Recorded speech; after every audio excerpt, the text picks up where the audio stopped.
ప్రతి పుట్టినరోజుకి గిఫ్ట్ అనేది ఇస్తూ ఉంటారు. మనం ఎక్కువగా ప్రేమించే వారికి పుట్టినరోజున, పెళ్లి రోజున, శుభకార్యం రోజున గిఫ్ట్ అనేది ఇచ్చి వారిని సంతోషపరుస్తూ ఉంటాం.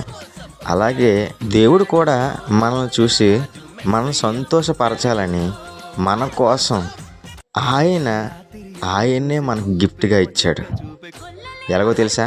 యోహాను 3:16 దేవుడు లోకముని ఎంతో ప్రేమించాడు కాగా తన అద్వితీయ కుమారుని యందు విశ్వాసముంచు ప్రతి వాడును నశింపక నిత్యజీవం పొందినట్లు ఆయనను అనుగ్రహించాడు. మీకు ఈ బహుమతి కావాలా?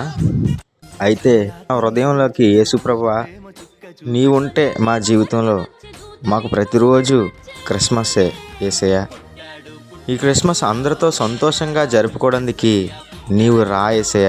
మా జీవితంలో నీవు ఉంటే మాకు ఎంతో సంతోషం అని చెప్పి మనం అందరం యేసయ్యని ఆహ్వానిద్దామా? హ్యాపీ క్రిస్మస్ అందరికీ.